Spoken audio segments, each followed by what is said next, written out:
बिस्मिल्लाहिर्रहमानिर्रहीम अस्सलाम वालेकुम।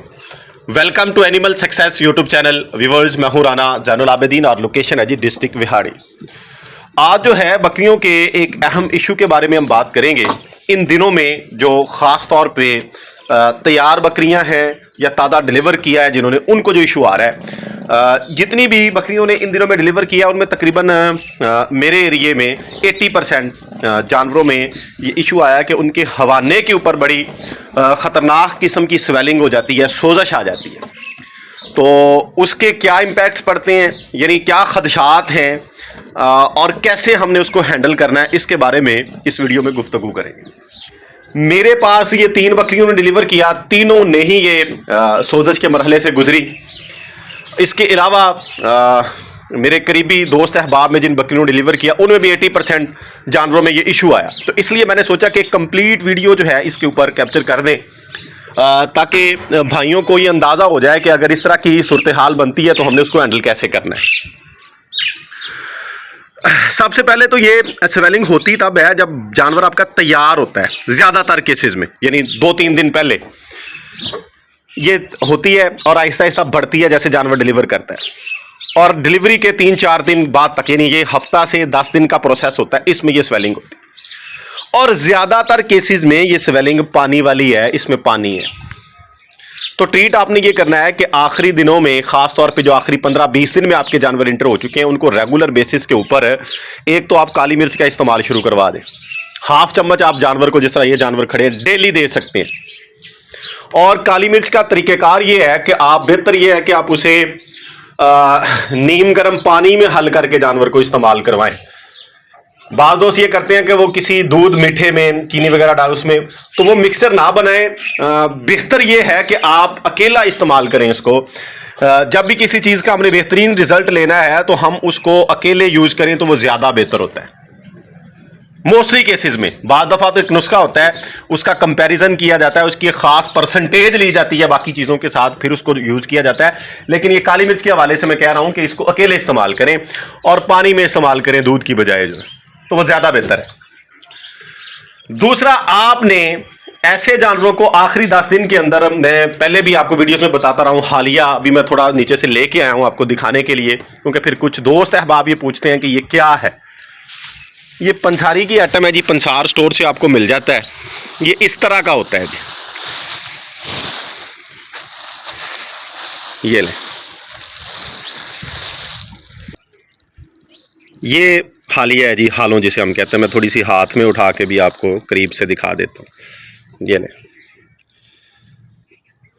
ये जिस तरह कह लें कि सरसों के बीज होते हैं, इस साइज़ में है, ये रेडिश कलर में, लेकिन वो गोल होते हैं। ये थोड़े से लंबाई में है, लंबाई की शेप है जी इनकी, ये गोल नहीं है। ये इस तरह का ये हालिया होता है जी। इसके भी बड़े शानदार नताइज आते हैं मोस्टली केसेस में। मैंने इसका खुद भी यूज़ किया है। इसको इस्तेमाल करने का तरीका भी आपको बता देता हूँ कि आपने अपने जानवर को, जिसको ये स्वेलिंग हुई है, इसे अच्छे तरीके से पकाना है जी। आपने हालिया को, बेहतर है कि हालिये को आप जो है ये दूध में पकाएं। थोड़ा सा दूध ले लें, 1 से 1.5 पाव दूध में 3-4 चम्मच इसके ले लें। 20 से 25 ग्राम हालिया ले लें, अकेला हालिया उसमें, यानी हालों जो है ये आपने डालनी है मुनासिब मिकदार में। ये इस तरह का हो कि बहुत ज़्यादा लिक्विड भी ना रहे, और यानी दूध इतना आपने डाल लेना है, और ये बहुत ज़्यादा जो है हार्ड भी ना बन जाए, यानी इजीली जानवर जिसे खा सके, पी सके, इस तरह की सिचुएशन में ये रहे। क्योंकि इसने, याद रखिएगा, जब इसने पकना है, इसने लेस बनानी है। ये लेस टाइप मादा इससे निकलता है, ये विस्कस मीडियम सा बन जाता है, यानी चिपकने वाला मवाद सा बन जाएगा। तो इसलिए दूध की मिकदार ज़रा ज़्यादा रखें, और ये हालिया 20 से 25 ग्राम उसमें डाल के उसे कम से कम 15 से 20 मिनट अच्छे तरीके से पकाएं। 2-3 दफ़ा वो बॉयल हो जाए, हल्की आंच पे उसे रख दें, और जब वो तैयार हो जाए, वैसे तो अमूमी हालात में अगर सोजश वगैरह नहीं, आप थोड़ा सा मीठा यूज़ करें, जानवर के आगे रखें उतार के, घी डाल के, जानवर खुद पी लेगा। अगर स्वेलिंग ज़्यादा है तो फिर आप मीठे का यूज़ ना करें, मीठे से बाद दफ़ा स्वेलिंग बढ़ जाती है। फिर आप इसको किसी बोतल वगैरह में डाल के जानवर को पिला दें।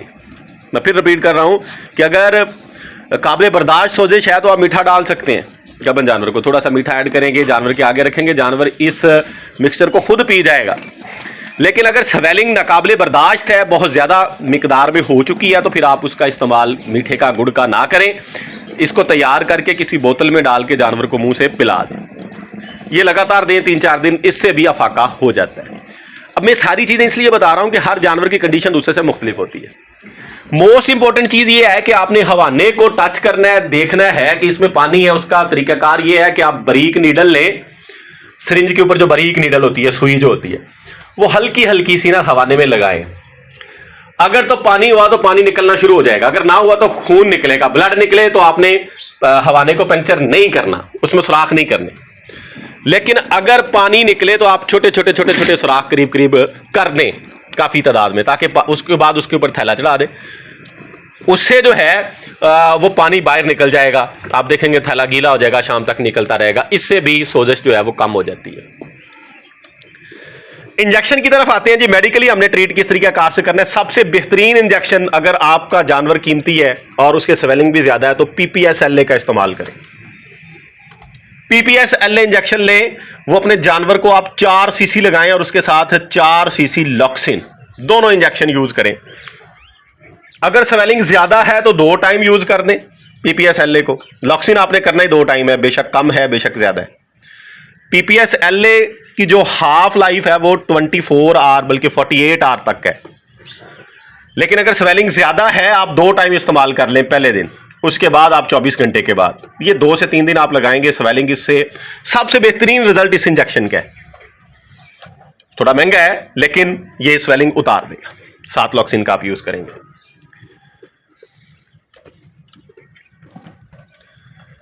तो ये ऐसी सूरत हाल में करें कि जब आपको ये लग रहा है, पहले ये चीजें इस्तेमाल करें घरेलू जो आपको बताई हैं। अगर इनसे अफाका हो जाता है तो वेल एंड गुड, वरना फौरी तौर पे इंजेक्शन पे आ जाएं। ताकि बाज दफा होता ये है, मैं कह इसलिए रहा हूं कि जब स्वेलिंग ये इस तरह की होती है, जानवरों के थन पे जख्म हो जाते हैं। जब हम, जाहिर बात है कि बच्चों को पिलाने की कोशिश करते हैं या दूध निकालने की कोशिश करते हैं, उसको दबाते हैं, तो दबाने से फोर्स अप्लाई होती है, उससे हवाने के ऊपर या थनों के खास तौर पे निचले हिस्सों में जख्म हो जाते हैं। और जब जख्म हो जाए उसके बाद बच्चे भी नहीं पीते हैं, बकरी रुकती भी नहीं है, यानी वो पेन फील करती है, हिलती है, छलांगे लगाती है, वो हाथ नहीं लगाने देती थनों। और फिर वो जख्म जो है वो ठीक होते होते कम अज कम महीना लग जाता है, क्योंकि वो जख्म जिस तरह वाउंड हमारे ह्यूमंस के अंदर होते हैं, फिर ऊपर वो क्रिन टाइप सी स्ट्रक्चर से आता है, फिर वो उतरता है, फिर जाके वो ठीक होते हैं। और दूसरा, ऐसी सूरत हाल अगर बनती है तो उसको नरम करने के लिए वैसलीन का यूज भी करते रहे, ऊपर ऑइंटमेंट के तौर पर, यानी जैसे मरहम हम लगाते हैं, ऊपर कोई मेडिसिन यूज करते हैं, वो लगाते रहे, ताकि जानवर जो है वो उसके थन हवाना नरम रहे। और एक और टोटका है, ये मैंने खुद यूज नहीं किया, एक भाई ने उसको यूज किया, उन्होंने मेरे साथ शेयर किया कि इसका भी रिजल्ट अच्छा है। ये भी किया जा सकता है क्योंकि ये ऊपर अप्लाइएबल है, लगाने वाला है, कि पानी में फटकड़ी लेके उसको पका लें, थोड़ा सा नमक डाल लें पानी के अंदर। ये पीने नहीं देना जानवर को, ये ऊपर लगाना है, यानी इसका इस तरह करके ना, उस पानी को, नमक और फटकड़ी और पानी, जब वो नीम गर्म सा रह जाए, नीम गर्म सा बन जाए, उसकी टकोर करें हवाने के ऊपर। जब टकोर कर लें, यानी धोएं हवाने को, थनों को उससे अच्छे तरीके से धो के ऊपर थैला चढ़ा दें, तो इससे भी ये उतर जाती है। एक और चीज़ है जी, लेकिन वो सर्दी के अंदर आप तब इस्तेमाल करें जब धूप वगैरह का मौसम हो, कि आप सब्ज़ धनिया जो है वो मुनासिब मिकदार में आप 1 पाव तक जानवर को खिला सकते हैं, वो खिलाएं, उससे भी ये स्वेलिंग उतर जाती है। ये सारी चीज़ें मैंने इसलिए आपके सामने रखी हैं कि बाज़ दफ़ा हम ये देखते हैं कि एक चीज़ को हम अप्लाई करते हैं, उससे अफाका नहीं होता, तो हम दूसरी कर लें, क्योंकि वेरियस टाइप्स हैं, जिस तरह की रीज़न, जिस वजह से ये होती है, उसी तरह के ट्रीटमेंट से फिर जानवर ठीक होता है। तो ये मैंने हर हवाले से देसी जो टोटके हैं, तरीक़ाकार है, वो भी आपके सामने रख दिए। मेडिकली जो अथेंटिक तरीक़ाकार है, अथेंटिक मेडिसिन है, वो मैंने आपके सामने रख दी है। उम्मीद है जी वीडियो आपको अच्छी लगी होगी। दुआ में याद रखिएगा। अल्लाह ताला हम सब का हामी नासिर हो। फ़ी अमानिल्लाह। अल्लाह हाफ़िज़।